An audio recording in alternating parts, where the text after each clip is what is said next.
Hello and welcome back to Eurovision 365, Eurovision lovers, and you are in for a treat today because I'm joined by one of the coolest Danes there is, namely Jonas Rasmussen from Denmark. Hello. Hello. Just pleased to finally get a chance to talk with you.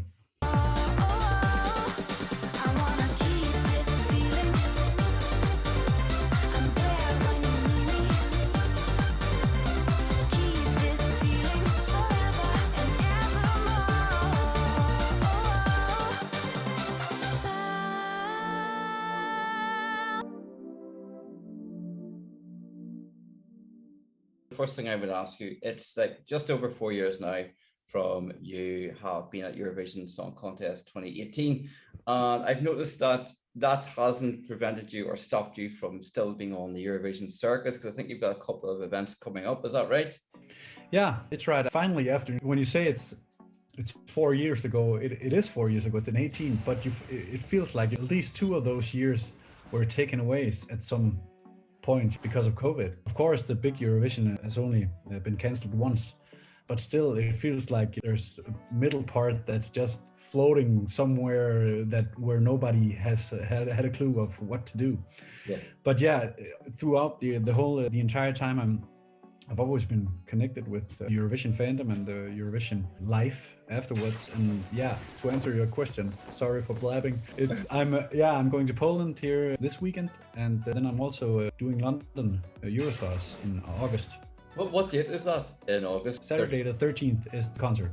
So that must be pretty exciting for you, because as I say, that's 4 years, probably feels like a lot longer. But 2018, the Eurovision Song Contest, what was that experience like for you? Musically, music-wise and career-wise, it's been life-changing because it was such a great experience, and I had no idea that the Eurovision community was so big and so warm and so loving.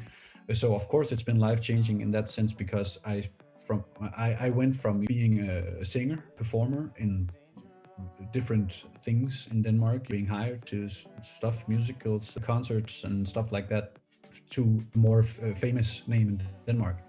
So of course it's changed in that way, that now I was Rasmussen when I came out, and not just the singer in that concert and stuff like that. And it opened some doors, of course, to doing a lot of great stuff, and just meeting so many wonderful people, loving Higher Ground. And they're still obviously loving Higher Ground. The song is, I'm sure you've heard this a million times before, so here's 1,000,001 times coming up. The song itself, like whenever we first heard it here, and a friend of mine who loves your song, by the way, Eiffel, he loves that song, but he is a big fan of the show Vikings, and we all like Game of Thrones, so I'm sure you've heard it before, the similarities, or people thought, yeah.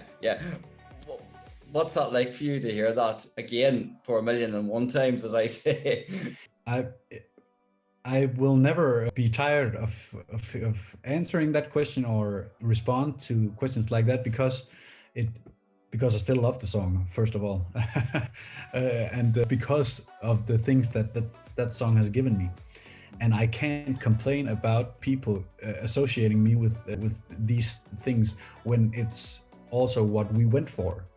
We had the Vikings and the Game of Thrones and the Pirates of Caribbean, like tag board, the vision board, when thinking about the song, because we wanted this, because the song was so epic and so big and so dramatic. We wanted to give it a visual interpretation that fitted that audio of the song, fitted the visuals of the song.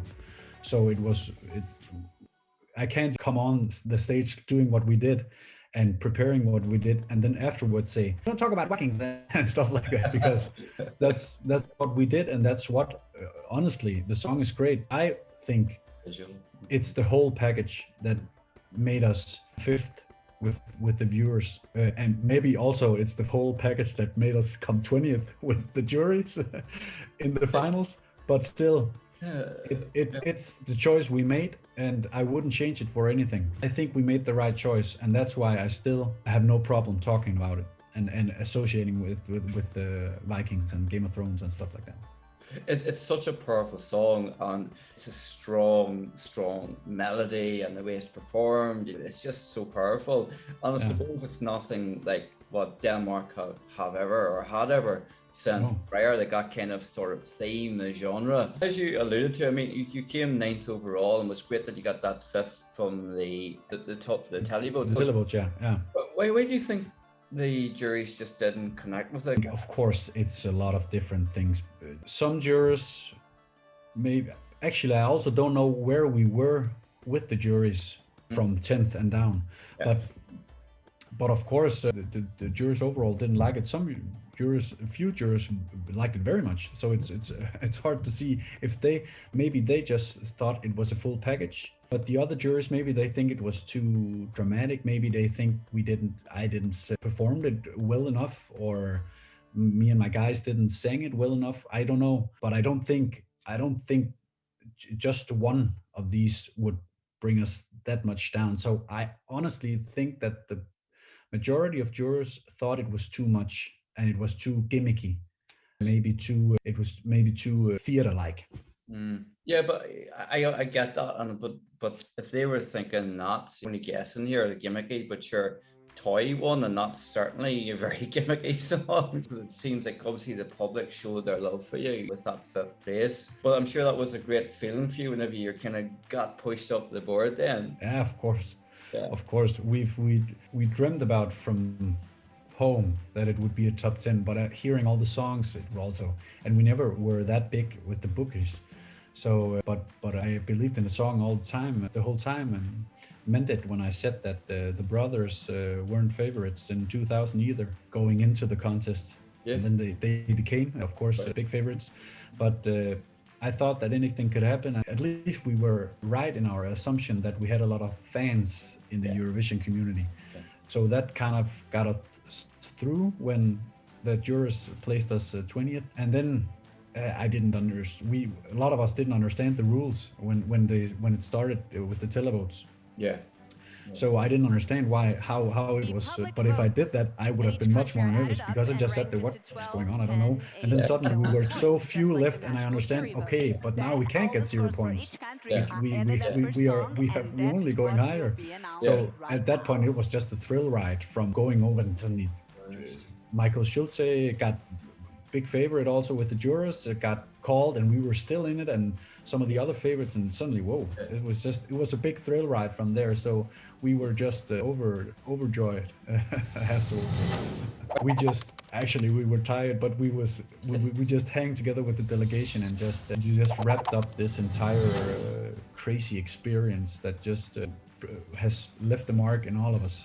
The last couple of years have been unkind to Denmark, but I actually made a video recently where I think that Denmark is one of the countries to look out for next year at Eurovision, because I think obviously with those two not being able to qualify from the semi-final, what do you think needs to happen for Denmark to qualify? I don't get enemies at the Danish broadcasting company, but I unfortunately think that the change of view that they've had the last 2 years have been too radio and Danish radio like, and they've forgotten a little bit about who's essential for the popularity of Eurovision contest, and that's the fans. So I think they forgot a little bit.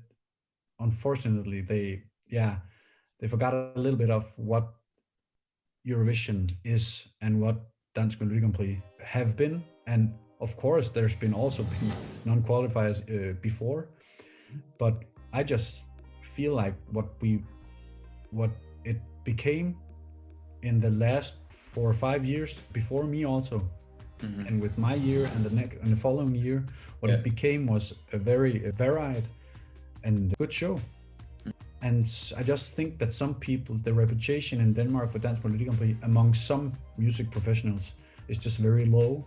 And I think that unfortunately there are some people that don't know that much about Grand Prix, that have had too much influence on how to do the show, what they would like Grand Prix to be. And in that path, they forgot a little bit about the fans and the community. I really hope they are going to include some more opinions and people from the community, at least just take them in for a talk or a listening or something like that, so they get a vote, because I would love to for us to come back on track. It's not that I don't like either Fyr og Flamme or Ready. I think they're good songs, but it's the selection in overall and how they did the show that I think lacked some of the Eurovision parts. Yeah. But the Eurovision community has so much to say, and the Eurovision media has so much to say.